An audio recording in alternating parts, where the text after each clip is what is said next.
So we got, here is the temporary build for Anthrax 9. It's not gonna really help to bring it out in the light any more than it already is. Let's see, if I bump this up, you can go a bit higher there. All right, so first things first,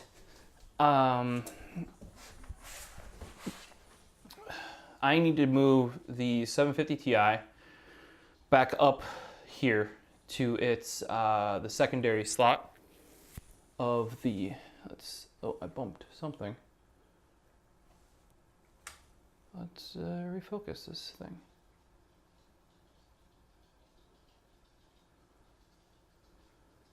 There we go. Sorry about all the noise, I don't have much lighting here. I could get the headlamp out, but then it would be blinding in certain spots. So we got the 750 Ti down here. That was the secondary. I was able to do initial setup with this with the 1080. I only have a 650 watt power supply, I think. Hopefully that's big enough. I don't know if anybody watching knows if a 650 watt is big enough for a 2080 Ti. I'm sure hoping it is, because that's what this has in here. I might even have to pull out the 2080 or the 750 Ti for now. If running, this won't be an issue with the final build. I have a 1000 watt PSU from Anthrax 8 and 7, same Antec model. The high current Pro Platinum 1000, one of the best PSUs out there. And I bought a second one as well that'll be going in here. So power is not gonna be an issue once this is built.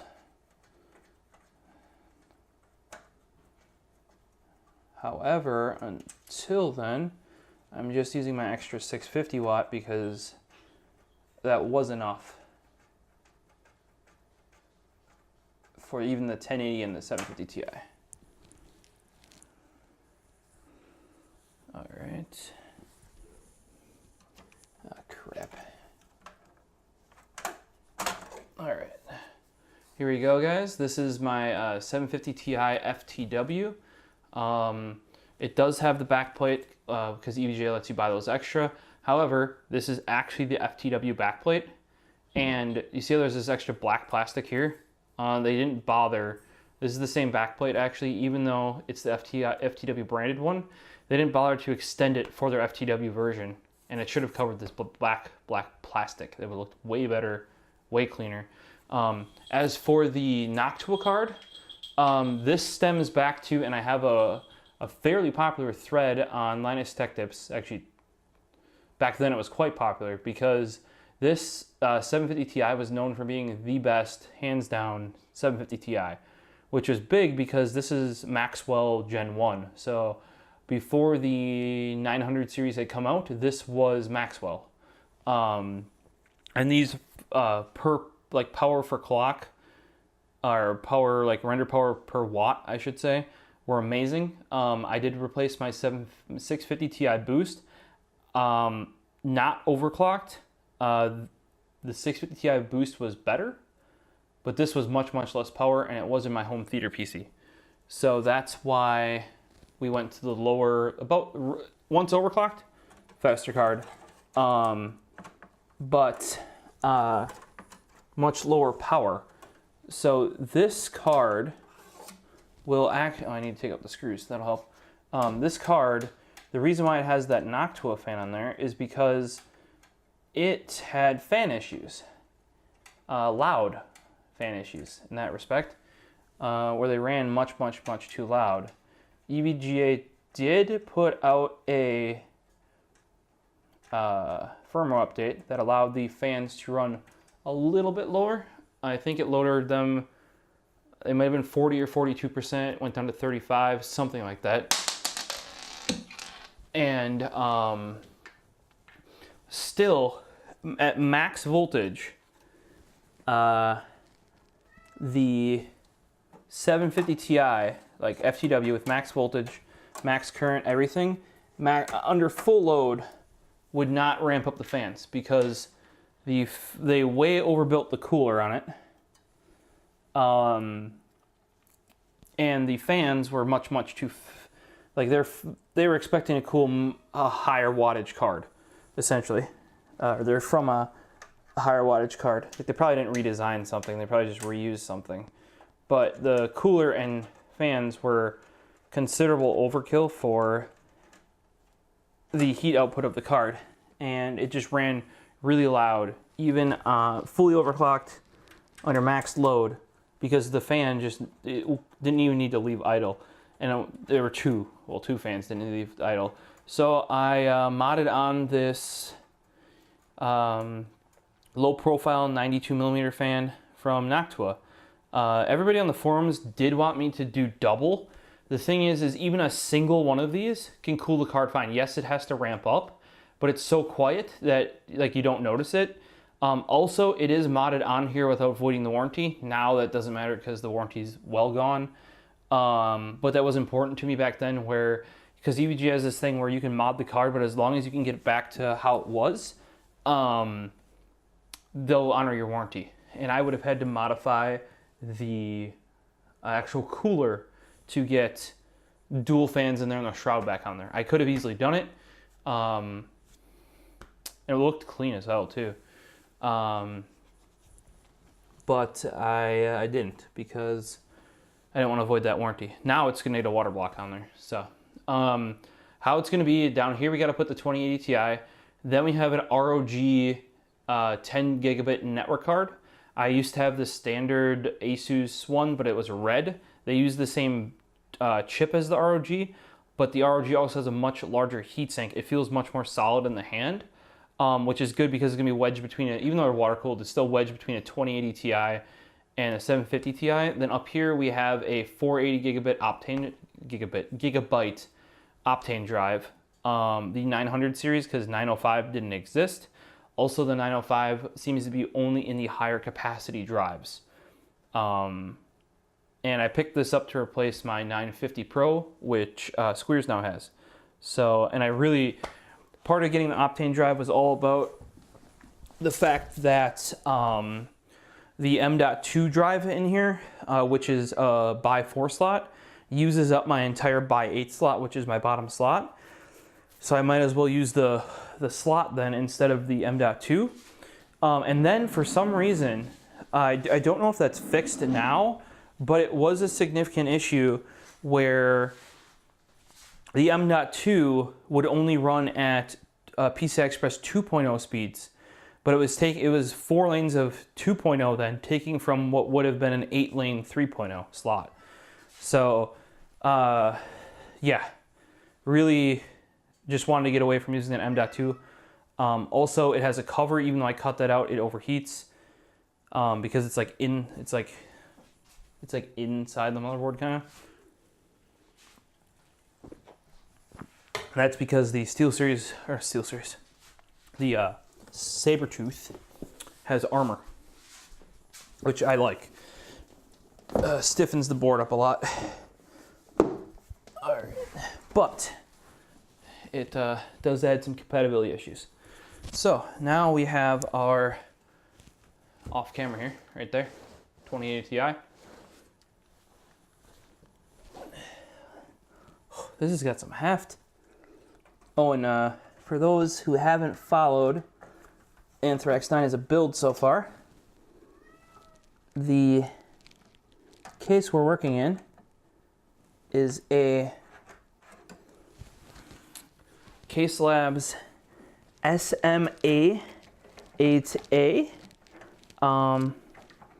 They're not now out of business, but I was one of the first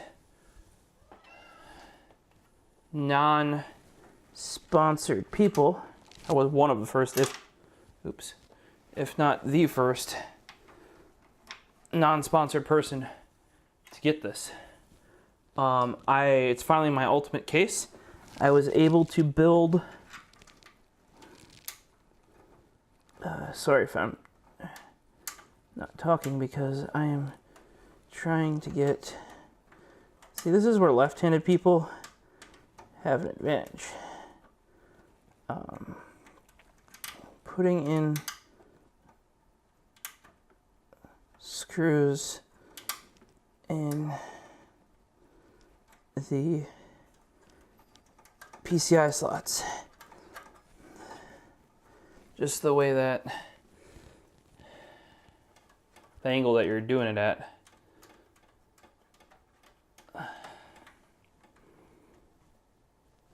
All right. First screws in, but I was finally able to build the case that I wanted. Enough room to get, like, this is a 480 rad, that's a 360 rad. I will have 3 fans down here. They're actually going to take the air coming, excuse me. They're actually going to take the air and chuck it down in the basement where my hot swap is for my hard drives, as well as the dual power supplies are, which is a non-standard build. For those who haven't seen builds in the SM8, not the A, because that's the revision. A lot of times, oh, excuse me. Sorry, headphone users. A lot of times, and Hamlet's back, as you can see. A lot of times they'll run a 480 down here and a 360 on the other side with your PSU in there, and just have fans up here. I actually have push-pull front and back, or front and top, so I had to go with the top hat. Originally, I didn't want the top hat because I actually don't like how it looks from the outside, but then I couldn't have push-pull with my rad. These are standard 30 mil rads. This is a cross flow up top here. It makes it much, much nicer for my water cooling run. And this is a standard one. Cross flow would not have worked here. Now originally I wanted this radiator up one more slot, but there isn't the room. I can't clear my fans up here if it's all the way up to the top. That's something you don't notice until you start building it. Hamlet, you're actually kind of in the way. In here we have a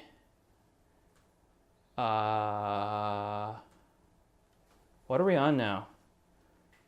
It was like a, trying to remember which, there's the 3930 is IVE. No, 3930. 3820 was Sandy E. 4820K, it was IVE. That's now, it's in the server downstairs. Then there was the 5930K was what was in here.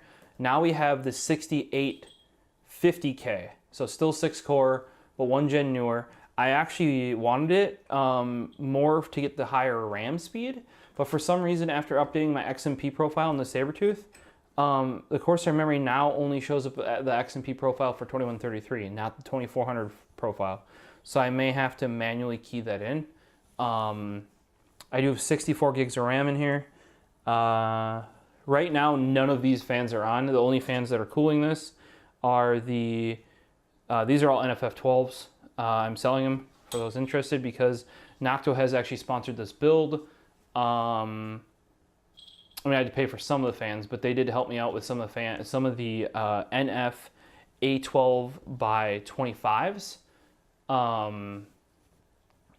which are amazing fans. So I got 2 of those. We just wanted to test them out.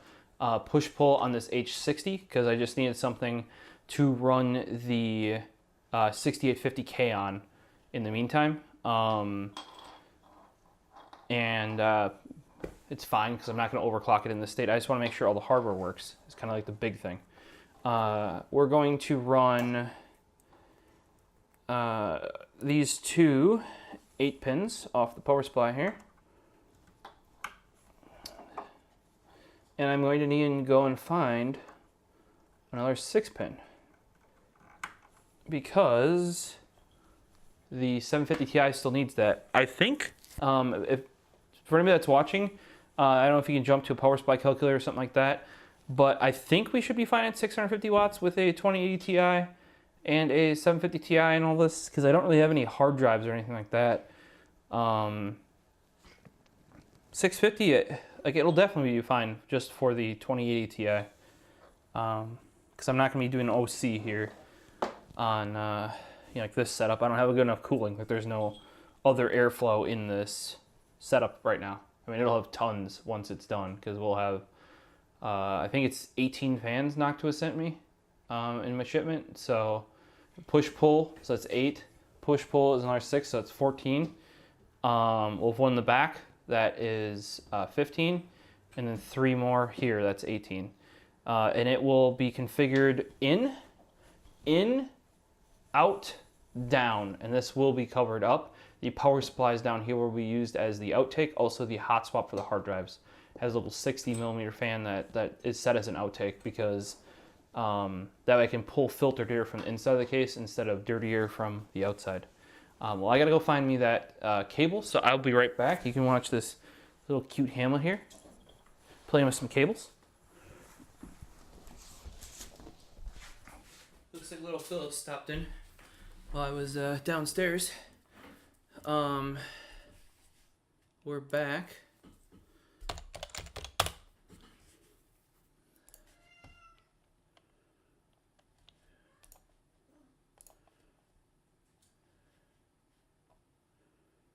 Alright, I did find one. I had to grab it from our power supply, but I think I might have messed up my cables, because, I mean, they're both Seasonics.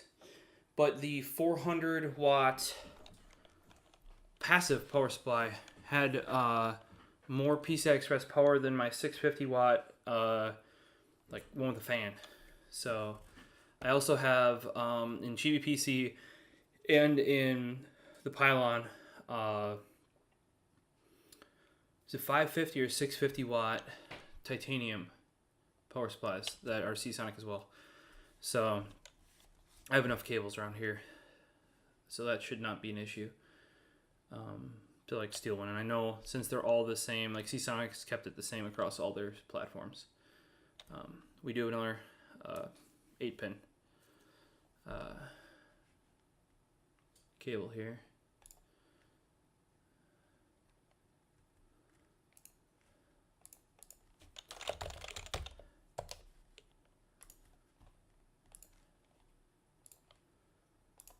Just tweeting out that we're back up in live, guys.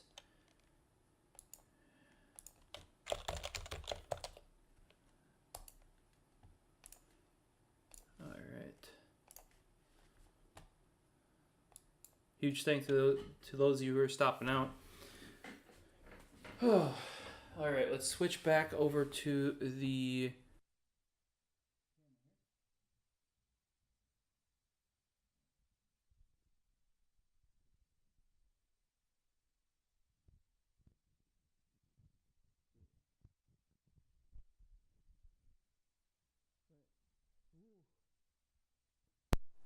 almost lost the Mamba Elite as I was grabbing the lav mic. Pulled it off the desk. For those of you wondering why my phone was so loud as well, it has the JBL Sound Moto Mod on it right now, because I was using it to listen to podcasts. That speaker is dang nice. Almost as good as like a dedicated Bluetooth speaker. All right, we need PCIe power. However, the only PCIe power is the farthest one away, and we want the closest one to go up that far. So we're going to snag this guy, pop it up here, because I have to do like that, because the standard Seasonic cables are not designed for giant cases like this, case labs. For those of you wondering, yes, one of the features I always wanted with a case was wheels, which are, hold on here. There we go.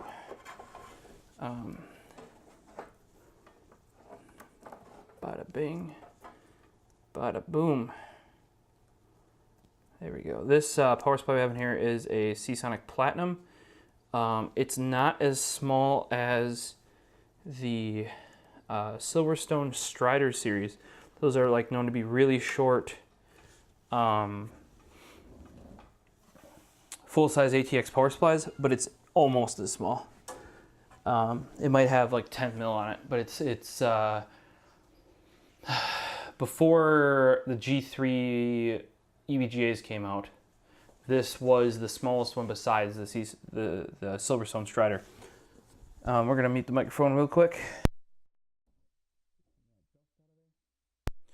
All right, now in order to, now that we have this in here, I'm going to grab the camera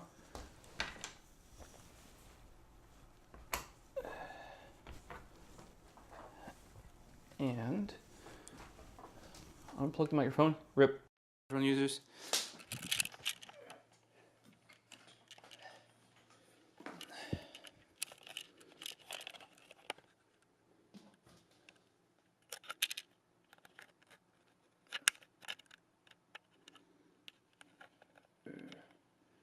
On you. All right, sorry about the dodgy camera work. We're all the way zoomed out here. Let's focus. There we go. And so that's what we're looking at. That is, let me back up a bit. Here is the SMA8 case.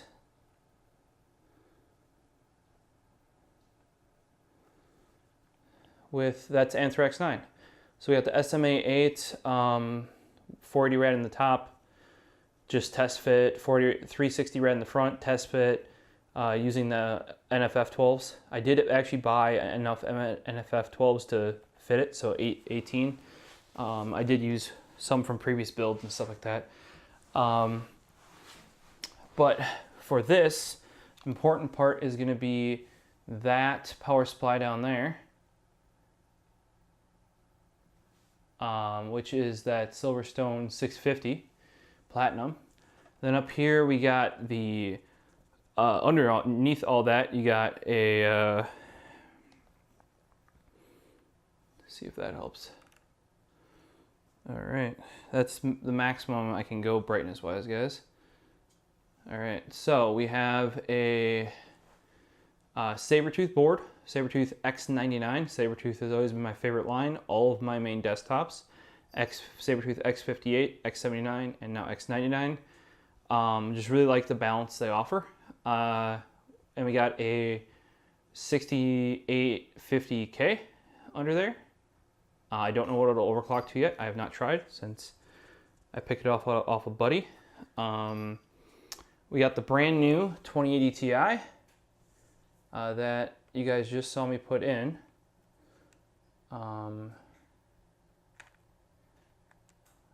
Right there. And then we got a way in there, you can kind of see it sneaking there with a little ROG logo. We have the 10 gigabit Ethernet card. Above that, we got the 750 Ti that's currently modded.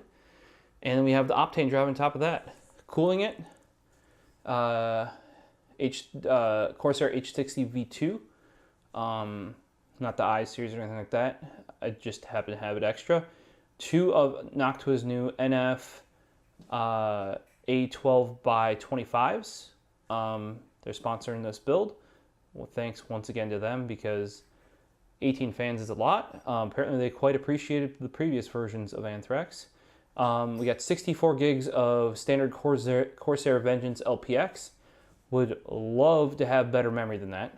So if anybody has a hookup or knows somebody that might be able to help me out, let me know. because RAM is really expensive. So I could only afford, like, basically the cheapest stuff that would get me 64 gigs is what I went with. That's, we're gonna power it up real quick. And I'm actually gonna switch off of the Panasonic camera here, and we're gonna plug the output of this system and the, the 2080 Ti with its ray tracing magical goodness straight into the Razer Ripsaw, and we're going to get Windows installed on here. The latest version, 1809, which has ray tracing support, and we'll see what we can do. Probably no benchmarks or anything like that tonight, since it needs to all be set up and whatnot, but we'll at least get it into Windows. Also have a meeting tomorrow in the morning at work, so can't be up too late since it's already, never mind. Time for me to go to sleep, sadly. For those of you who did watch, I appreciate you stopping out, and we'll actually hit up the install of Windows 10. I'll even cover how to make a install drive tomorrow, I guess. Well, guys, hopefully you enjoyed this live stream. I thought I would, do the unboxing of the 2080 Ti live so you guys could see my impressions of it. I'm glad it finally came in, and I'm glad I could get it before the weekend so I could get working on this system that's been, waiting for some time here. And hopefully I'll tune in for some of the other streams. If you want to find me, I'm at TheProfosist on Twitter and Instagram. The website is the-tech-exchange.com, and the social media for that is Tech Exchange The on all of your normal places. Well, guys, hopefully we'll see you in the next one, and I really appreciate those of you who stopped out. If you're catching the replay, please share it out if you enjoyed it.